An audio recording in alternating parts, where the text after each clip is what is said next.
Hello everyone. इस video में हम डिस्कस करेंगे अकाउंटिंग रेशियोज के क्वेश्चंस।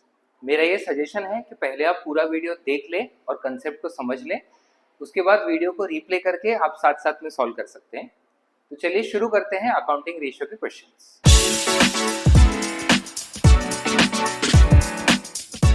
पिछले वीडियो में हमने करंट रेशियो का ऐसा ही एक क्वेश्चन सॉल्व किया था, जिसमें एक करंट रेशियो दिया हुआ है 4:1 एंड करंट रेशियो को अलग अलग ट्रांजैक्शंस कैसे अफेक्ट करते हैं वो हमको एक्सप्लेन करना था।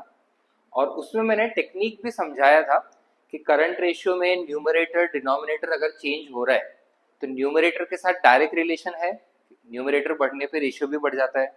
डिनोमिनेटर के साथ इनडायरेक्ट रिलेशन है, डिनोमिनेटर बढ़ने पे रेशियो कम हो जाता है। एंड अगर न्यूमरेटर और डिनोमिनेटर दोनों एक साथ चेंज हो रहे हो तो उस सिचुएशन में हमें एक अमाउंट अज्यूम करके कैलकुलेट करना पड़ता है। सो ये क्वेश्चन में भी हम वैसा ही और प्रैक्टिस कर रहे हैं। फर्स्ट ट्रांजैक्शन पढ़ते हैं। So buy back of equity shares. अब सबसे पहले buy back of equity shares का मतलब समझते हैं। इक्विटी शेयर्स और प्रेफरेंस शेयर्स, जब इन शेयर होल्डर्स को हम उनके पैसे रिटर्न करें तो उसको रिडम्पशन बोलते हैं। बस यहाँ पे एक पॉइंट इंपॉर्टेंट क्या है कि इक्विटी शेयर होल्डर्स कंपनी के मेन ओनर्स हैं एंड मेन ओनर्स को आप पैसे रिटर्न नहीं कर सकते, they are a part of the business only. So preference shares holders को जब हम पैसे रिटर्न करते हैं उसको बोलते हैं redemption. But equity share holders का जब पैसा हम रिटर्न करते हैं तो उसको हम रिडम्पशन वर्ड नहीं यूज करते हैं, उसको हम यूज करते हैं buyback. So buyback of equity shares करते टाइम हम बेसिकली इक्विटी शेयर होल्डर्स को उनका पैसा वापस दे रहे हैं, जिसकी वजह से हमारा कैश बैलेंस जो है वो रिड्यूस हो जाएगा। अब अगर कैश रिड्यूस हो रहा है तो करंट रेशियो का फॉर्मूला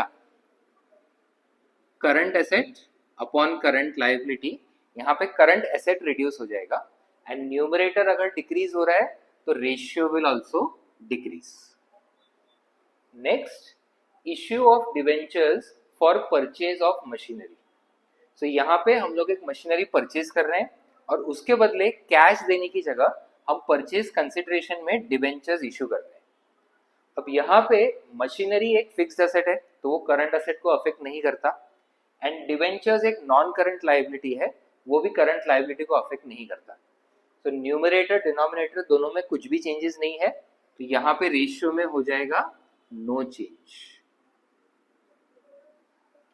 नेक्स्ट, कैश सेल्स। इसका मतलब है we are selling goods for cash.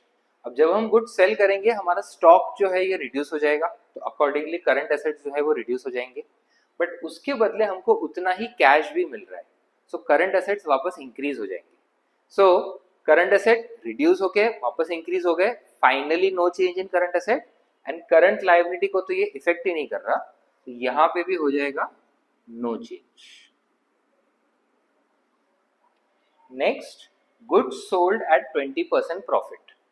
अब ये प्रीवियस ट्रांजैक्शन से ही डिराइव ट्रांजैक्शन है। यहाँ पे जो हम गुड्स सेल कर रहे थे तो 10,000 के गुड्स 10,000 में ही सेल कर रहे थे, तो 10,000 से स्टॉक रिड्यूस हुआ, कैश भी 10,000 से इंक्रीज हो गया, so no change in current assets, no change in current ratio. यहाँ पे से अगर हम 10,000 के गुड्स सेल कर रहे हैं तो सेल करते टाइम हम उसको 20% प्रॉफिट मतलब 12,000 में सेल करेंगे। उस सिचुएशन में हमारा स्टॉक 10,000 से रिड्यूस होगा बट उसके बाद कैश 12,000 से इंक्रीज हो जाएगा। जो नेट इफेक्ट है current asset will increase by that difference 2,000 and current asset अगर न्यूमरेटर इंक्रीज हो रहा है तो obviously ratio will also increase. Next, sold furniture. Whenever we sell furniture, furniture is going out, but furniture एक non current asset है, हमारे current assets को affect नहीं करता, बट फर्नीचर सेल करने पे हमको कैश रिसीव होगा एंड कैश जब रिसीव होगा करंट एसेट्स की वैल्यू बढ़ जाएगी, so numerator is increasing, accordingly ratio will also increase. Next, repaid bank loan. अब बैंक लोन जब रीपे करते हैं तो सबसे पहले कैश जा रहा है, तो हमारा कैश जो है वो रिड्यूस हो जाएगा। अब बैंक लोन बोला है तो ये नहीं बताया कि ये शॉर्ट टर्म है या लॉन्ग टर्म, तो सिंपली वर्ड से हमको पता चलता है कि ये लॉन्ग टर्म बैंक लोन ही है। शॉर्ट टर्म अगर होता है बैंक लोन तो वो सेपरेटली बता देंगे, या फिर बैंक ओवरड्राफ्ट दे देंगे, वो शॉर्ट टर्म होता है। तो यहाँ पे बैंक लोन रीपे हो रहा है तो अकॉर्डिंगली करंट लायबिलिटीज अफेक्ट नहीं हो रही, ये एक नॉन करंट लायबिलिटी है। सिर्फ करंट एसेट्स रिड्यूस हो रहे हैं बिकॉज हमारा कैश एंड बैंक बैलेंस है वो रिड्यूस हो जाएगा। So if numerator is reducing, therefore current ratio will also reduce. So ये हमारा हुआ एक क्वेश्चन अकाउंटिंग रेशियोज का। अकाउंट्स के अलग अलग टॉपिक से रिलेटेड ऐसे वीडियोस हम लाते रहेंगे, तो चैनल को फॉलो करें और हर अपडेट के साथ जुड़े रहें। मिलते हैं अगले वीडियो में, तब तक पढ़ते रहें।